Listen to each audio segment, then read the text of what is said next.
오늘 현대를 살아가는 사람들 그들의 가장 큰 문제점이 무엇인가 생각해 보면 아마 그 중에 중요한 것이 바로 이 목마름, 갈증이라고 하는 것일 것입니다. 문명과 과학의 발달로 인해서 생활은 더욱 편해지고 삶은 윤택해지고 먹는 것, 입는 것 아쉬운 것이 없습니다. 몸은 그렇게 편해지고 생활은 좋아졌는지 모르지만 그런 사람들의 내적인 삶은요, 사막과 같이 건조하고 메말라가고 있다는 것이 우리의 현실입니다. 아무리 많은 것을 가지고 아무리 많은 것으로 그것을 채우려고 해도 그런 목마름은 절대 채워지지 않는 것이죠. 자기의 의와 열심으로 그럴수록 더욱 목마름과 고통은 더해갈 뿐입니다. 이것이 바로 인간이 자기 힘으로 이룰 수 없는 그런 세계가 있다는 것을 우리에게 이야기해 주는 것이죠. 오늘 하나님은 이사야 선지자를 통해서 아무도 해결하지 못하는 이런 영적 목마름, 삶의 갈급함, 그렇게 세상의 고통 가운데 있는 사람들을 초청하고 부르십니다. 그들을 불러서 하나님이 그들의 모든 문제, 아픔, 고통을 깨끗하게 치유해 주시고자 그렇게 인도하시는 것이죠. 과연 하나님께서 어떻게 그들을 초청하시는가? 그 초청의 시작은 1절입니다. 오호라 너희 모든 목마른 자들아 물로 나오라. 돈 없는 자도 오라. 너희는 와서 사 먹되 돈 없이 값 없이 와서 포도주와 젖을 사라. 목마른 사람들, 여러분 사람은요 물이 없으면 죽는 겁니다. 사람이 밥을 못 먹어도 죽을지 모르지만 목마름, 이 물이라고 하는 것은 아마 길게는 한 보름 이상을 견디지 못할 겁니다. 이 목말라 죽어가는 사람들, 물을 마시지 못해서 죽음에 이르는 그런 영적 질병을 가진 사람들이죠. 이런 영적인 갈등은요, 사실은 우리 인간의 창조주이시면서 우리를 지으시고 우리를 이 세상 가운데 만들어주신 그 하나님으로부터 분리되고 끊어지는 그런 관계의 단절에서 오는 겁니다. 그렇게 단절된 상태에 있으면서도 내가 목말라 하는지 죽어가는지 그것을 모르고 사는 이런 영적 무감각에 있는 사람들이 너무나 많다는 것이죠. 그래서 오늘 하나님께서 물로 나오라. 그 물이 무엇입니까? 바로 우리의 그 목숨, 우리의 생명을 살리는 바로 이런 하나님의 말씀, 그 말씀이 육신이 되어 이 땅 가운데 오신 예수 그리스도, 그분이 바로 우리의 목마름을 해결할 수 있는 분이라고 하는 겁니다. 아모스 선지자가 이런 말을 했습니다. 아모스 8장 11절에 보면 주 여호와의 말씀이니라 보라 날이 이를지라 내가 기근을 땅에 보내리니 양식이 없어 주림이 아니며 물이 없어 가람이 아니요 여호와의 말씀을 듣지 못한 기갈이라. 말씀을 듣지 못하고 말씀을 들어도 제대로 된 말씀을 듣지 못하니까 그 영적인 목마름은 계속되는 겁니다. 그래서 우리가 말씀이 없으면 하나님과의 관계가 끊어지게 되고요. 말씀이 없으면 우리의 인생은 죽어가고 말라가고 그 영혼은 다시 회복되기 어렵다는 겁니다. 하나님의 복된 말씀, 그 복음, 그런 소식을 우리가 들을 때 우리의 영혼이 소생하는 것이고요. 우리의 삶의 진정한 축복과 기쁨이 무엇인지를 느낄 수 있는 겁니다. 그래서 말씀을 들을 때 구원이 열리고 믿음의 세계가 보여지고 신앙의 길을 걷게 되면 그런 사람에게는 이런 영적 기갈이라는 것이 없다는 것이죠. 예수 그리스도 말씀이 육신이 되어 이 땅에 오신 그 예수님, 주님이 사마리아의 이 수가성에 들어갔을 때 한 여인을 만납니다. 그 뜨거운 대낮에 아무도 오지 않는 그 우물가에 그렇게 혼자 와서 물을 깃는 그 여인, 인생의 목마름을 채우지 못하고 아무 것으로도 그녀의 그 갈증을 채우지 못하면서 하루하루 살아가는 그 여인에게 주님이 말씀하시죠. 요한복음 4장 13절 14절에 보면 예수께서 대답하여 이르시되 이 물을 마시는 자마다 다시는 목마르지 않거니와 다시 목마르거니와 내가 주는 물을 마시는 자는 영원히 목마르지 아니하리라. 내가 주는 물은 그 안에서 영원히 솟아나는 그런 샘물이 되리라. 그 주님의 말씀이 그 여인을 다시금 소생시킵니다. 전에는 사람들 만나는 걸 기피하고 그들을 두려워했었는데 이 주님의 말씀을 듣고는 성내에 들어가서 사람들을 만나는 사람들마다 내가 오늘 그리스도를 만났다, 내가 오늘 메시아를 만났다라고 그렇게 말씀을 전하는 겁니다. 여러분, 우리에게 꼭 필요한 것은 무엇입니까? 이 영생의 말씀, 바로 예수 그리스도. 그분이 없으면 우리의 삶은 늘 목마르기 마련입니다. 어떻게 이 목마름을 해결할 수 있을까? 어떻게 그 물을 구할 수 있을까? 아주 간단합니다. 2절에 보면, 1절 이하에 보면 돈 없는 자도 와서 사 먹되 돈 없이 값없이 와서 포도주와 젖을 사라. 누구든지 하나님 앞에 나오기만 하면 하나님이 그들에게는 아무 조건 없이 어떤 대가도 지불하지 않고 그냥 값없이 그들에게 마음껏 그 영생의 물, 그로 인해서 얻어지는 포도주와 젖과 같은 그런 풍성한 삶을 살게 만들어 주신다는 겁니다. 여러분, 우리가 얻는 이 생명은 우리가 값으로 치를 수 없는 것이죠. 하나님만이 그 아들을 그 대신 죄값으로 치르시고 우리에게 주신 것입니다. 그래서 하나님이 그것을 우리에게 줄 수 있는 것이고 오직 하나님만이 값없이 돈 없이 오직 하나님의 은혜로만 줄 수 있는 것이죠. 문제는 무엇입니까? 스스로 내가 목마르다라고 생각하지 못하는 사람, 자각하지 못하는 사람, 그것을 다른 것으로 채우려고 하는 그런 사람들이 문제라는 것이죠. 2절의 말씀이 그것입니다. 너희가 어찌하여 양식이 아닌 것을 위하여 은을 달아주며 배부르게 하지 못할 것을 위하여 수고하느냐? 양식이 아닌 것, 진정한 가치가 없는 것, 사람의 어떤 영적인 부분에 전혀 도움이 되지 않는 그런 세상의 욕망들, 세상의 쾌락들, 이런 것으로 자기의 삶에 허기진 것을 채우면서 어떻게 하든 그것을 극복해 보려고 하는 그런 헛된 사람들의 삶을 말씀하고 있는 겁니다. 아무리 그들이 대가를 치르고 애써서 수고를 해봐도 결국 다 헛되고 헛될 뿐이라고 하는 것이죠. 오직 하나님 주시는 그 양식, 하나님 주시는 그 생명의 물, 그것이 아니면 이것은 절대 해결되지 못하는 것이죠. 여러분, 우리가 인스턴트 식품을 많이 먹죠? 맛있습니다. 보기에도 좋고. 그런데 그것을 자주 먹다 보면 거기에는 각종 조미료들, 아주 안 좋은 것들, 사람의 입맛만 자극하는 것들이 들어있어서 우리의 건강도 잃고 잘못하면 우리가 중병에 걸리기도 하는 겁니다. 우리가 세상에 다른 것으로 우리의 영적인 이 목마름을 채우려 하는 것이 바로 이렇게 인스턴트 식품을 가지고 우리의 배를 채우는 것과 똑같다는 것이죠. 올바른 먹거리, 바른 것들을 먹어야 우리의 삶이 건강해지고 우리의 영과 육이 건강해지는 것처럼 하나님 주시는 그 영의 양식들, 그 말씀들, 그것을 먹을 때 우리가 건강해지고 우리의 삶이 풍성해진다는 것을 이야기하는 것이죠. 주님도 산상수훈에서 이렇게 이야기하셨습니다. 의에 줄이고 목마른 자는 복이 있다. 그들이 배부를 것이다. 진정으로 의에 줄인 사람들, 하나님 없이는 내가 살 수 없고 하나님의 것으로만 내가 채울 수 있다라고 그렇게 애통하는 사람들, 그들은 분명히 하나님께서 그들을 배부르게 하고 그 모든 목마름을 채워주시는 그 복이 있다는 겁니다. 하나님을 찾을 때 그런 복이 주어지는 것이죠. 우리가 잘 아는 시편 42편 1절에 보면 다윗이 뭐라고 고백합니까?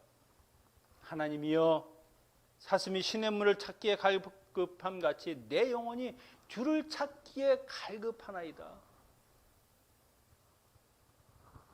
다윗은 지금 하나님을 전혀 느낄 수 없는 상황입니다.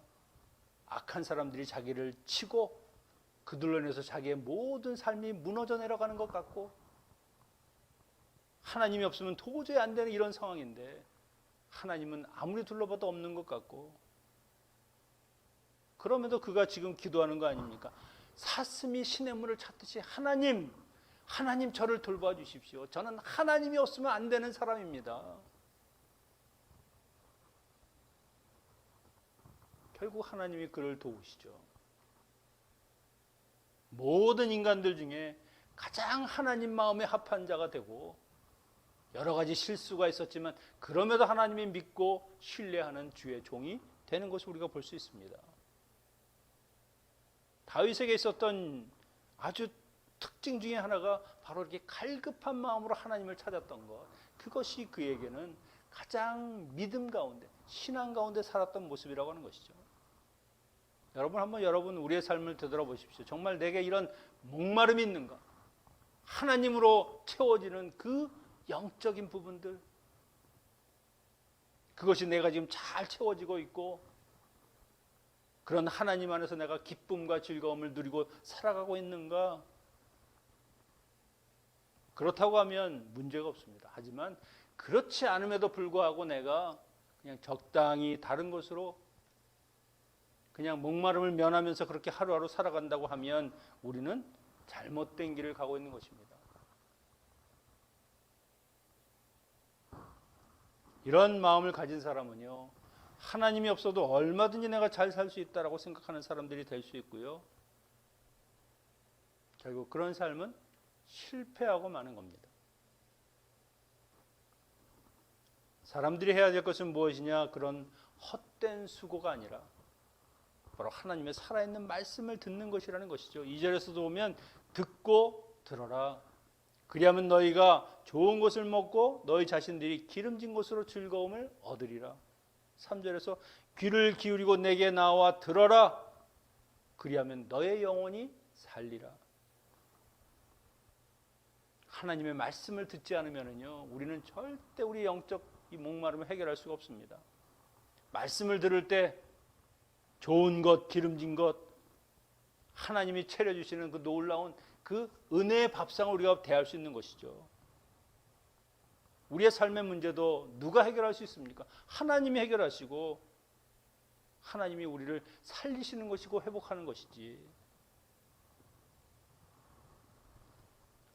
하나님이 이렇게 말씀하시는 그 근거, 내가 이것을 어떻게 이룰 것인가? 그래서 3절에서 이렇게 이야기합니다. 내가 너를 위하여 영원한 언약을 맺으니 곧 다윗에게 허락한 확실한 은혜니라. 다윗과 언약을 맺으셨죠. 그래서 다윗의 후손들, 그 왕조를 하나님께서 지켜주십니다. 그 다윗을 통해서 예수 그리스도가 이 땅 가운데 오시죠. 그분이 우리의 구원주가 되시고 만민의 인도자와 명령자가 되셔서 하나님 나라의 그 백성들을 그 말씀으로 통치하고 다스리는 그런 역할을 하십니다. 주님이 우리를 영화롭게 한다. 그리스도 안에서 영원한 생명, 그 구원을 맛보는 것이고요. 그리고 하나님의 사랑 안에 거하는 그런 삶을 살게 되는 것을 이야기하는 것이죠.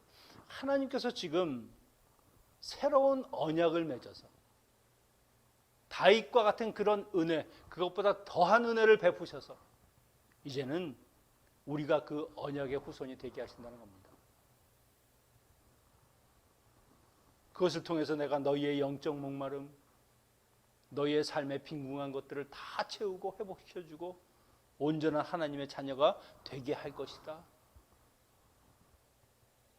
우리가 오늘 아침에 말씀 묵상에서도 봤습니다마는 대체 하나님이 뭐 때문에 우리를 이렇게 사랑하시는 겁니까? 그 정도 죄를 졌으면 이제는 처단하고 처벌하고 버리고 다시는 내가 너를 보지 않겠다 하셔도 아무 말 할 사람이 없는데 그럼에도 불구하고 그 패역함을 다 보시면서도 다시 내가 너를 구원하시고 회복시킨다 하시는 그 하나님, 그 사랑 안에 거하는 것이 우리의 성도의 복이고요. 그 하나님이 우리의 참된 축복이죠. 이런 하나님의 은혜, 그것을 누리기 위해서 필요한 것이 바로 우리의 결단이라고 하는 겁니다. 6절 7절에 보면 어떻게 결단해야 되는가 하는 것을 말씀하시는데, 너희는 여호와를 만날 만한 때에 찾으라. 가까이 계실 때 그를 부르라. 악인은 그의 길을, 불의한 자는 그의 생각을 버리고 여호와께 돌아오라. 그리하면 그가 긍휼히 여기시리라. 우리 하나님께로 돌아오라. 그가 너그럽게 용서하시리라. 만날 만한 때, 가까이 있을 때, 여러분 하나님을 만날 만한 때가 있다는 겁니다. 이 기회라는 것이 영원하지 않다는 것이죠. 하나님이 이렇게 열어주셨을 때, 그 시간이 지나고 나면, 그 기회가 사라지고 나면 그때는 아무리 두드려도 열리지 않는 그런 때가 있다는 것이죠. 그래서 먼저는요, 우리가 살아있을 때, 호흡이 있을 때, 그때 내가 주님을 나의 주로 고백하고, 그리고 내가 이제는 온전히 주님을 향해서 나아가는 그런 삶을 살겠습니다 하는 것, 그때가 바로 지금이라고 하는 겁니다. 지금 오늘 이 순간 하나님을 알고 하나님을 예배하면서 주님의 말씀을 듣고 묵상하는 지금 이 순간들, 우리에게 주어진 이 시간이 하나님이 주신 은혜의 시간이고요.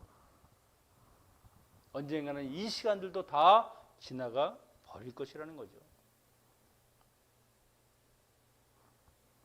여러분, 요즘처럼 하나님을 믿고 하나님의 말씀을 듣고 하나님과 가까이 하기 좋은 때가 얼마나 있겠습니까? 요즘과 같은 시간이면 정말 하나님을 만날 만한 때입니다. 나중에 하지, 좀 더 여유가 생기고 시간도 생기고, 뭐 지금 문제점, 이런 어려움들을 내가 정리하고 나면 그때 가서 해보리라. 여러분, 그 시간들은 절대 안 옵니다. 절대. 제가 장담합니다. 그때가 되면 또 다른 이유와 변명이 생기는 거죠. 아, 지금은 이러니까 요것만 지나면, 평생 그러다가 인생 마감하는 겁니다. 최소한 우리가 하나님 만날 때 성경 일독은 하고 만나야 되지 않겠습니까? 지금이 어쩌면 우리의 마지막 기회일 수 있습니다. 하나님과 가장 가까울 때, 내가 가장 목마르고 삶의 어려움과 고통 가운데서 하나님께 부르짖는 그때가 하나님께 가장 가까운 때고 주님을 만날 만한 때라고 하는 것이죠. 이사야 선지자는 그런 하나님을 만난 때에 어떻게 해야 되느냐? 악한 길에서 돌아서라. 여호와께 돌아오라. 여러분, 우리가 하나님 앞에 통회하고 자복하고 그 길을 돌아선다고 하는 것은요, 내가 갔던 잘못된 길에서 완전히 180도 돌아서 이제는 완전히 하나님이 원하시는 하나님의 말씀에 순종하는 삶을 살아가는 것이 바로 이렇게 돌아서는 겁니다. 하나님은 분명히 자기에게 돌아오는 사람들, 그들이 어떤 죄를 졌든 어떤 참혹한 일을 했든 그들을 반드시 받아주시고 용서하시고 그들을 회복시켜 주시는 분이라는 겁니다. 그 증표가 바로 예수님의 십자가죠. 누구든지 그 십자가 앞에 나아가 무릎 꿇고 거기에 엎드리는 사람은 어떤 죄라도 내가 용서하고 기억하지 않는다.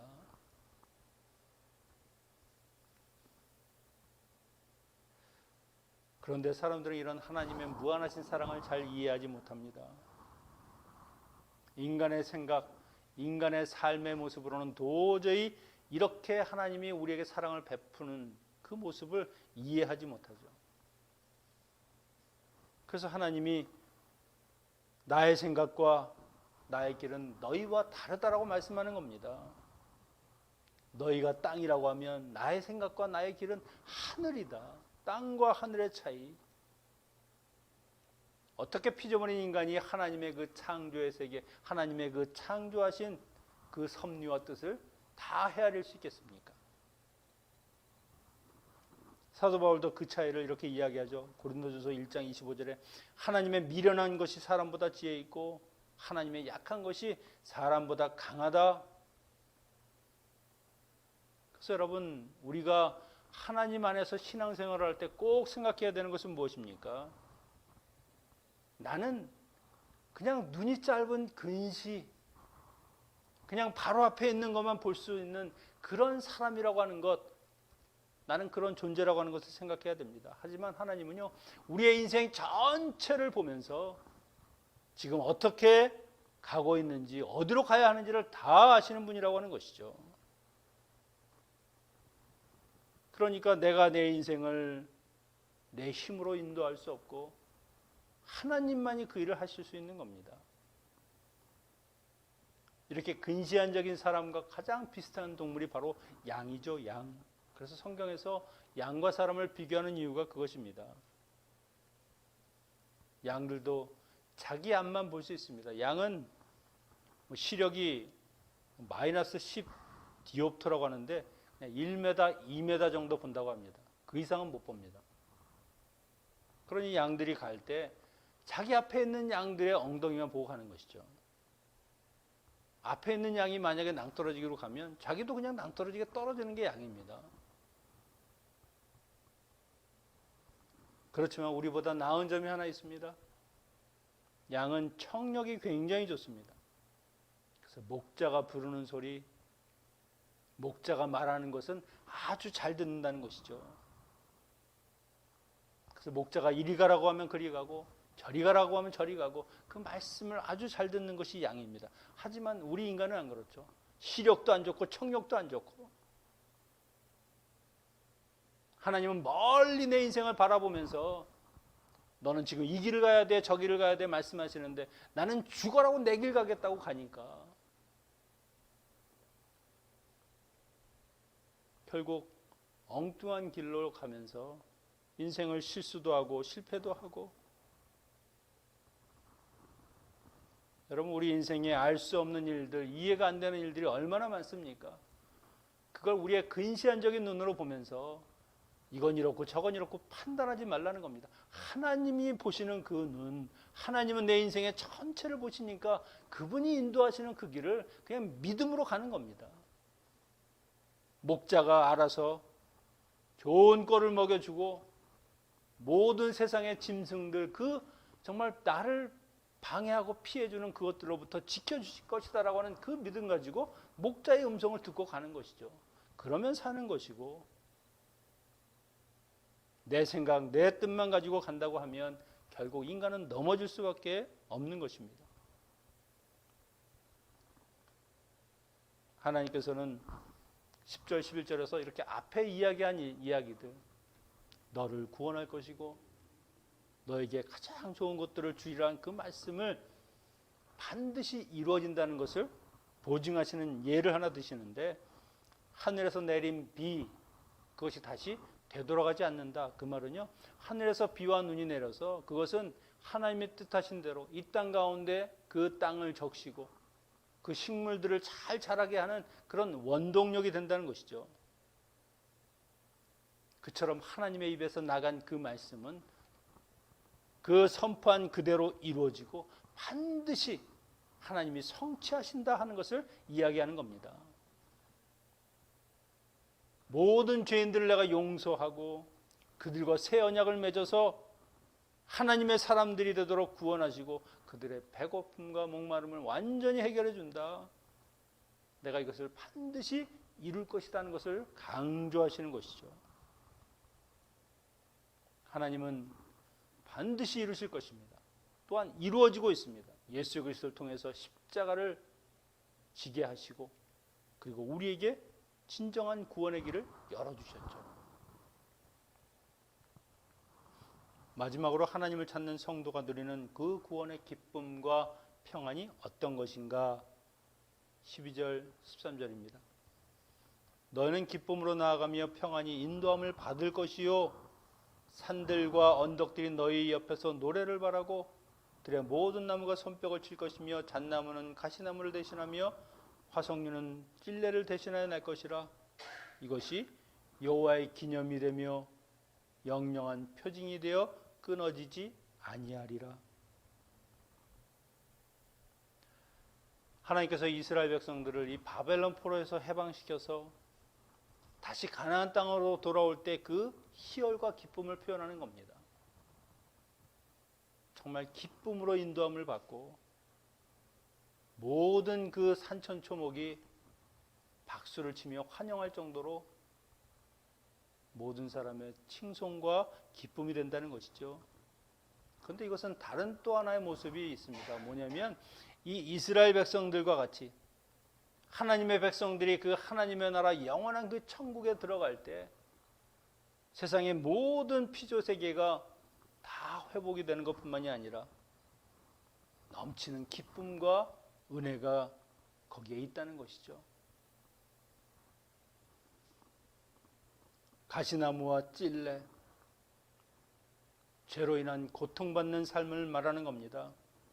잣나무와 화석류는 구원받은 성도가 누리는 그 기쁨, 그 행복한 삶을 말하는 것이죠. 완전한 대조입니다. 이것이 바로 하나님의 초청을 받아들여야 하는 이유라는 것이죠. 초청을 받아들이는 자는 하나님의 은혜와 그 축복 가운데 살아갈 것이지만 그것을 거부하는 자는 반드시 후회하게 될 것이다. 이것이 영원히 사라지지 않고 이루어지실 하나님의 영광, 하나님의 표징이라고 하는 겁니다. 말씀을 정리합니다. 하나님은 지금도 하나님의 백성들을 부르십니다. 애타고 간절하게 그들을 목 놓아 부르시죠. 돌아오라, 돌아오라. 거기는 어떤 조건이나 대가가 없습니다. 돌아오기만 하면 내가 반드시 너를 용서하고 너를 회복시키고 하나님의 자녀로 세울 것이다. 그렇게 우리에게 새 언약을 맺으셨습니다. 여러분 다른 거 없습니다. 네, 제가 여기 있습니다. 제가 가겠습니다. 그 말 한마디면 우리는 하나님의 이 놀라운 은혜, 하나님의 구원의 역사에 참여하게 될 것입니다. 그곳에는 영원한 생명이 있고요. 참된 기쁨과 평화가 있는 것입니다.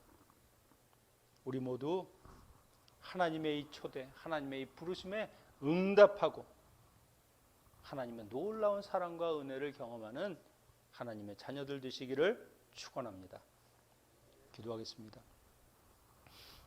우리의 구원자가 되신 아버지 하나님, 아무 자격 없는 우리를 애타게 부르시고 하나님의 구원받는 자녀로 삼아주심을 감사를 드립니다. 우리의 인생을 주관하시며 인도하시는 목자 되신 주님의 말씀을 듣고 따라가는 신실한 자녀들 되게 하시고 오직 하나님의 말씀에 순종하는 주님의 복을 누리게 하여 주시옵소서. 예수님의 이름으로 기도하옵나이다. 아멘. 축도하겠습니다.